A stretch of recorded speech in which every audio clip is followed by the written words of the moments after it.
Hari ini, Rabu 17 Oktober 2023, saya tiba di bagian selatan Pulau Hokkaido, di kota pelabuhan internasional tertua di Jepang, Hakodate. Ada satu tempat di Pulau Hokkaido yang ada di bucket list saya, yaitu kebun lavender di utara pulau ini.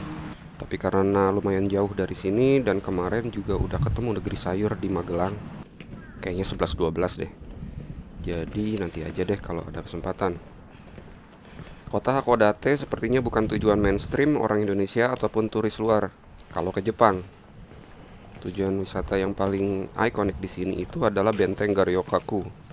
Benteng yang berbentuk bintang yang sekarang dijadiin taman.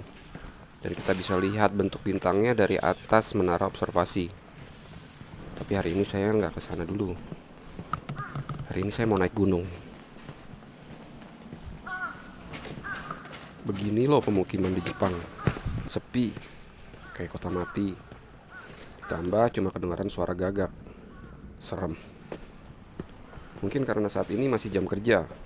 Semua masih sibuk dengan pekerjaannya.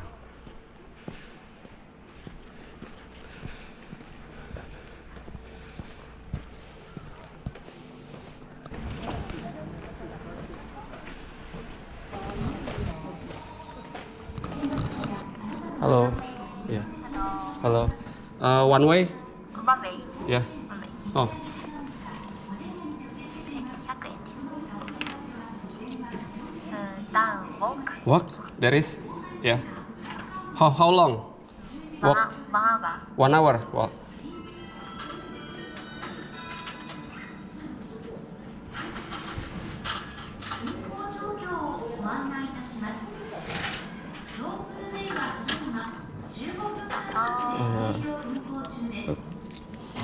Betul, ya. Puncak gunung yang saya tuju adalah Gunung Hakodate atau Hakodate Yama, tapi tidak dengan mendaki berjalan kaki, karena ada kereta gantung untuk naik dan turun puncak gunung ini, atau di sini disebut sebagai ropeway. Rencananya ke atasnya aja saya yang naik kereta gantung, turunnya nanti jalan kaki aja. Mungkin video kali ini seperti atau mirip-mirip waktu saya naik gunung di Israel. Dari informasi yang saya dapat, untuk naik turun Gunung Hakodate, selain dengan ropeway juga ada bis umum dan jalur-jalur hiking.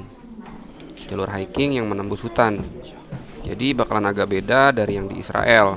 Waktu itu saya jalan kaki turun gunung mengikuti jalur kendaraan.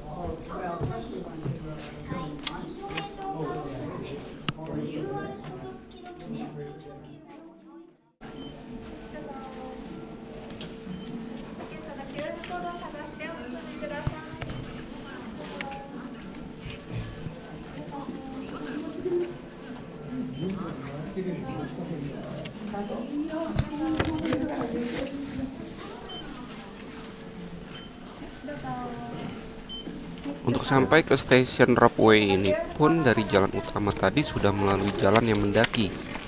Dan lihat saja, posisi stasiunnya sudah lebih tinggi dari bangunan-bangunan sekitar.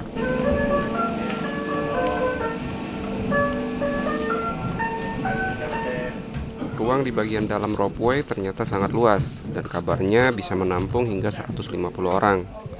Hanya sedikit terdapat kursi untuk penumpang, mungkin hanya untuk mereka-mereka yang membutuhkan. Dengan ropeway ini jarak tempuh hingga ke puncak atau sebaliknya adalah 3 menit. Jika dibandingkan dengan mendaki dengan menyusuri jalur hiking, waktu tempuhnya bisa 1,5 jam hingga 2 jam untuk sampai ke puncak. Emang lumayan banget sih. Tapi kenapa nggak di pinggir jalan utama aja sekalian dibikin stasiun ropeway-nya ya?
Soon be arriving at the mountain top station. The exit doors are in the direction of the when you get off, please watch your step and be careful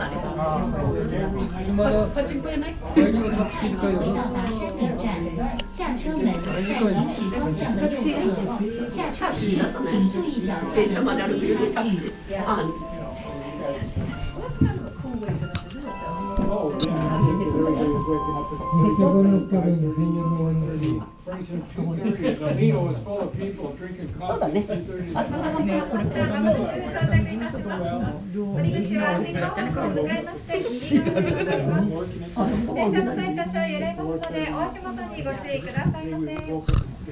なお、往復乗車券をお持ちのお客様は山麓駅にて再度使用いたしますので、お捨てになりませんようお願いいたします。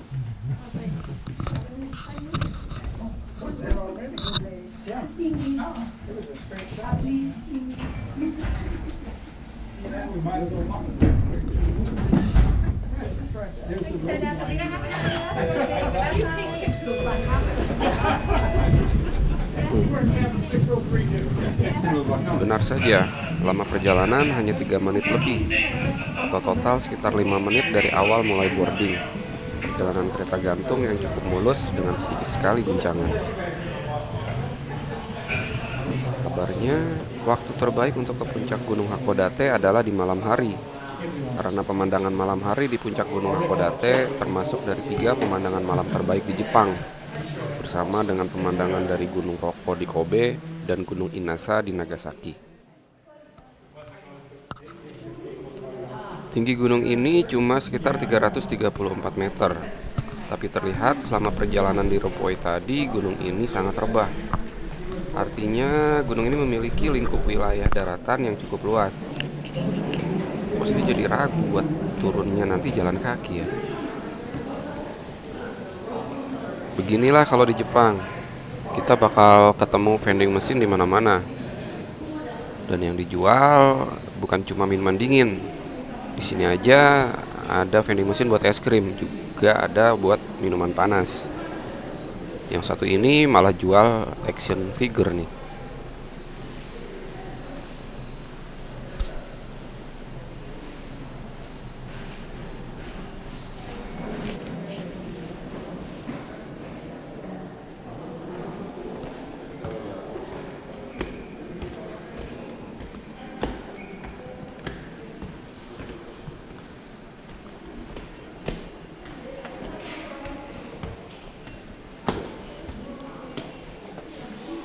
Terdapat toko souvenir dan juga restoran di stasiun Ropeway di bagian atas.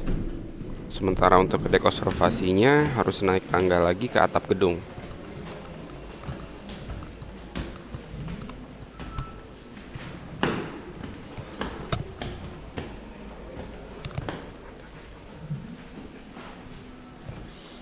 Begini loh kira-kira penampakan pemandangan malam dari atas ini. Tapi kalau saya lebih suka pemandangan langit biru, awan-awan, warna-warni pepohonan, dan hangat sinar matahari, ketimbang pemandangan lampu kota dan dingin angin malam.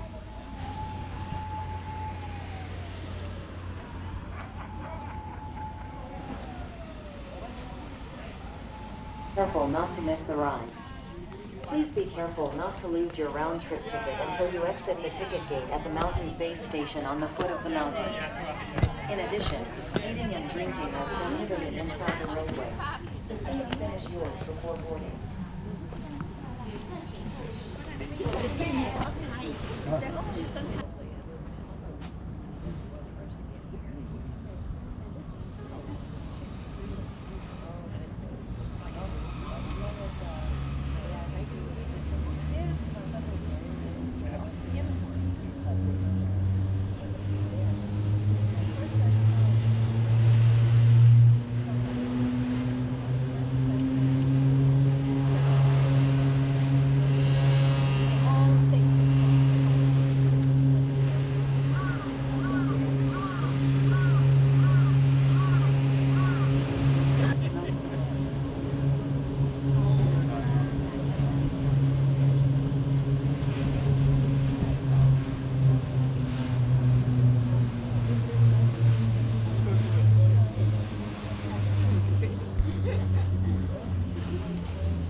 Minuman kemasan di Jepang nggak ada yang manis.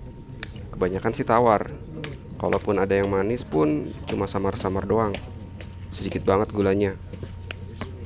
Dari atas ini kota Hakodate kelihatan sempit, kejepit sama lautan. Dari atas sini juga bisa terlihat Teluk Hakodate yang memisahkan daratan utama Jepang dari semenanjung Kamada.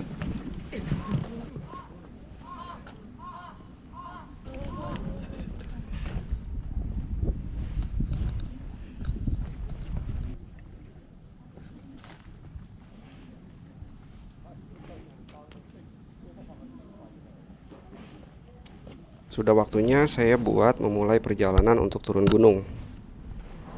Di situ sih kelihatan tadi ada petunjuk lokasi halte bus. Nah, ini bisa jadi opsi lain untuk turun gunung selain jalan kaki dan naik ropeway. Ternyata bisnya cuma ada pas malam, pas ropeway-nya sudah tutup. Ya udah deh, opsinya cuma 2 ternyata. Kita spend 900 yen lagi buat naik ropeway atau jalan kaki.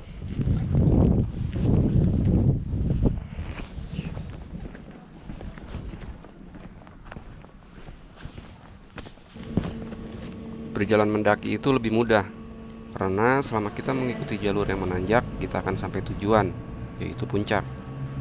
Sedangkan untuk turun gunung itu beda lagi. Jika kita salah pilih jalur, bisa-bisa kita melenceng jauh dari lokasi kaki gunung yang kita tuju. Itu yang saya takutkan. Tapi keinginan besar untuk berhemat 900 yen mengalahkan ketakutan saya. Rencananya jalur ropeway ini yang saya jadikan patokan. Kalaupun nanti tidak terlihat karena terhalang pepohonan, paling enggak suaranya kan lumayan kenceng. Pasti kedengeran.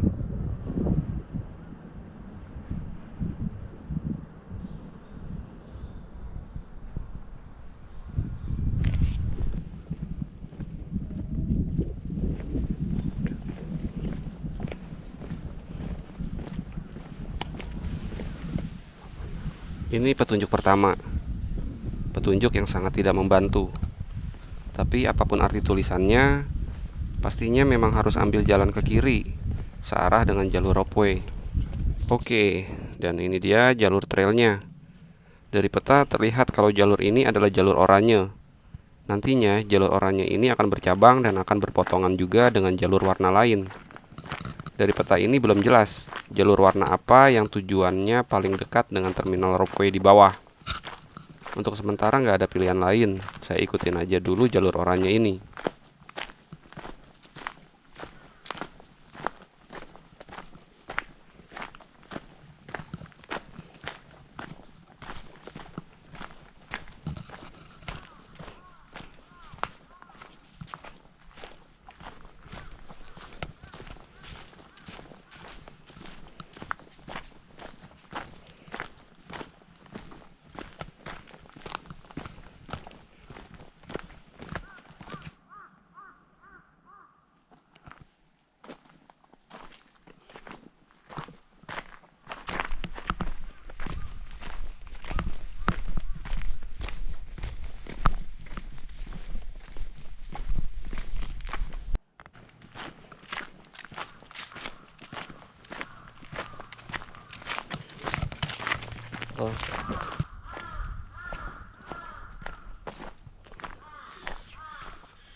Saya tiba di pos nomor 4. Masih di jalur oranye. Peta di sini lebih jelas dan ternyata hampir seluruh jalur menuju ke arah stasiun ropeway di bawah. Kecuali jalur warna ungu yang sepertinya jalan buntu. Jalur itu saja yang harus saya hindari. Sejak mendekati pos 4 tadi, pohon pinusnya sudah tinggi-tinggi sekali. Halo. Konnichiwa. Kalau kita tadi mengandalkan jalur ropeway sebagai patokan, wah wassalam. Udah gak kelihatan sama sekali.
Ini patung kedua, patung Buddha Jisobosatsu yang saya temui dalam perjalanan ini. Figur yang dihormati oleh umat Buddha Jepang sebagai pelindung mereka yang dalam perjalanan. Tapi entah apa arti dari batu-batu kecil bernomor ini. Saya pikir saya bakal ketemu Jisobosatsu lain di depan dengan nomor-nomor yang berbeda, mungkin. Saat mendaki gunung ataupun saat memasuki alam liar, merupakan perjalanan yang bukan hanya sekedar perjalanan fisik, tetapi juga perjalanan spiritual. Perlindungan dari Yang Maha Kuasa adalah hal yang paling dibutuhkan, karena ancaman selama perjalanan bisa bermacam-macam. Bisa dari serangan hewan liar, cuaca buruk, bencana alam seperti longsor dan pohon tumbang, ataupun dari hal-hal mistis. Pulau Hokkaido yang berada di utara ini mengalami musim dingin yang lebih panjang dan tetap sejuk di saat musim panas. Jadi tanaman-tanaman yang memenuhi Gunung Hakodate harus mampu tahan suhu dingin dan tetap subur di kondisi lingkungan yang lembab dan sejuk, seperti pinus, cemara, dan maple. Kalau hewan buas sepertinya nggak ada di Gunung Hakodate ini. Dari tadi saya nggak ketemu sih peringatan awas hewan buas. Jisobosatsu nomor 3. Ini patung Buddha ketiga yang saya temui semenjak dari atas tadi, dengan kerikil-kerikil berangka 3. Padahal ini di pos nomor 2. Saya belum begitu paham makna penomoran kerikil-kerikil ini. Tebakan saya mungkin Jisobosatsu berikutnya berangka 2. Agama Buddha dibawa masuk ke Pulau Hokkaido oleh orang-orang dari daratan utama Jepang di selatan. Penghuni asli Pulau Hokkaido adalah suku Ainu, atau orang Jepang menyebut mereka sebagai orang-orang utara yang memiliki budaya, bahasa, dan cara hidup yang berbeda dari mayoritas etnis di Jepang. Mereka hidup secara semi-nomaden, berburu, menangkap ikan, dan mengumpulkan tanaman liar, dan menganut kepercayaan animisme yang berkeyakinan bahwa setiap objek, makhluk, dan elemen alam memiliki roh yang harus dihormati. Abad ke-19, kolonisasi Pulau Hokkaido oleh pemerintah Jepang semakin intensif, dan masyarakat Ainu dipaksa mengadopsi cara hidup, bahasa, dan kebiasaan Jepang, dan dipaksa pula meninggalkan tradisi mereka.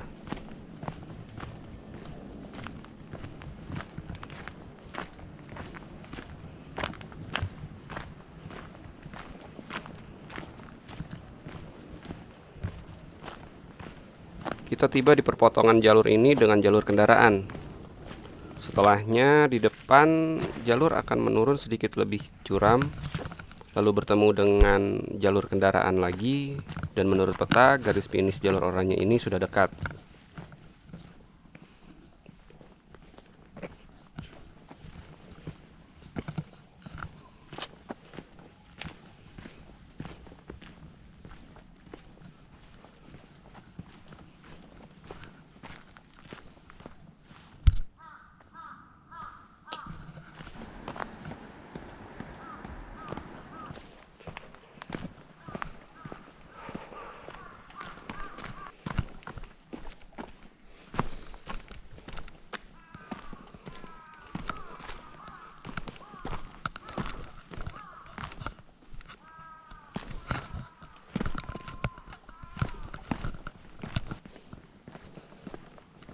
Dan tepat tebakan saya, kerikil di patung Buddha yang ini bertuliskan angka 2. Berarti harusnya ada satu lagi Buddha Jisobosatsu.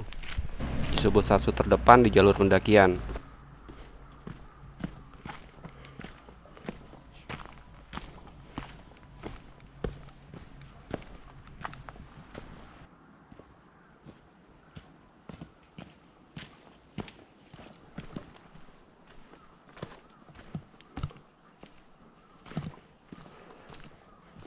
Setelah jalan kendaraan tadi, tanda-tanda peradaban manusia satu persatu mulai bermunculan. Ada bekas pos jaga, gudang peralatan, bangunan-bangunan entah apa, dan di bawah ini sepertinya adalah taman. Mungkin ini garis finishnya, atau juga garis start bagi yang mendaki. Tapi masih ada yang kurang.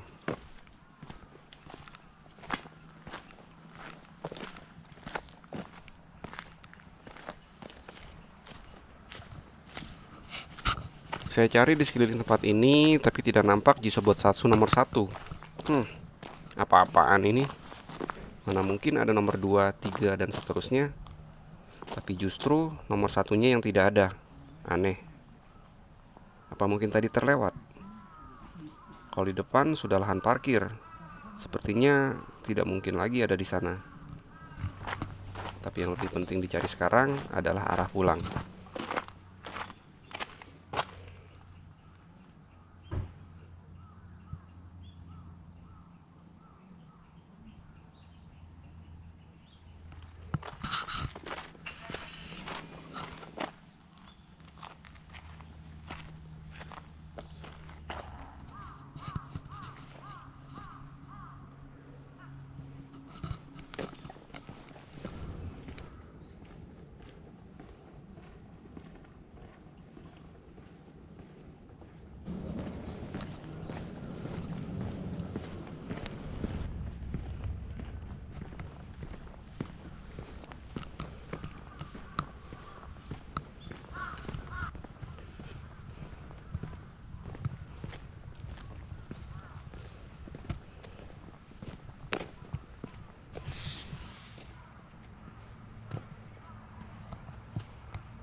Bangunan kuil Shinto di gerbang jalur pendakian ini pastinya menarik perhatian saya. Pastinya kuil-kuil seperti ini ada banyak di Jepang. Seperti kalau di Indonesia, seperti masjid ada di mana-mana. Tapi karena menurut saya asing, jadi sangat menarik. Begitu juga kali ya kalau orang asing ke Indonesia lihat masjid. Sesuatu yang biasa buat kita bisa jadi tidak biasa dan sangat menarik buat orang asing. Setelah saya cari tahu, kuil Shinto ini adalah jenis gokoku yang dibangun untuk menghormati dan memuja jiwa-jiwa pejuang dan prajurit yang gugur.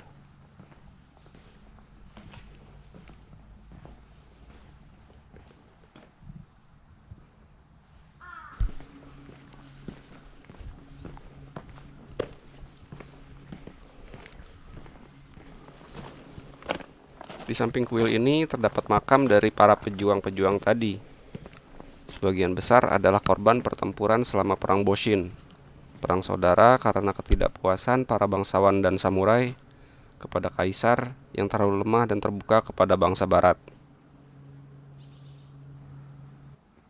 Area di kaki gunung Hakodate ini terkenal dengan wilayah bernama Motomachi.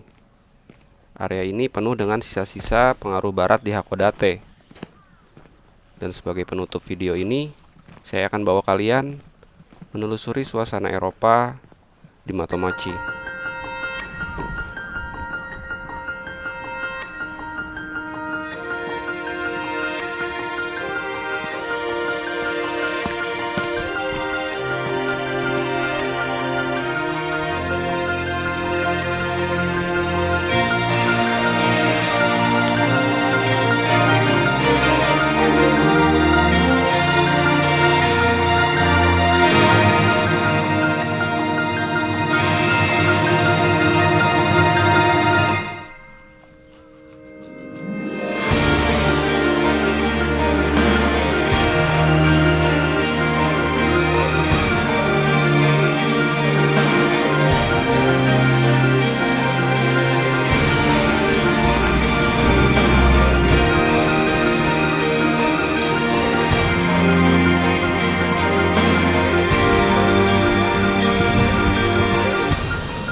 Tram yang beroperasi di kota Hakodate sudah ada sejak tahun 1913 dan masih mempertahankan desainnya yang retro. Ini sangat melengkapi suasana Eropa tempo dulu di Motomachi. Tahun depan saya akan kembali ke kota ini. Tujuan saya berikutnya adalah Benteng Goryokaku. Tunggu saja.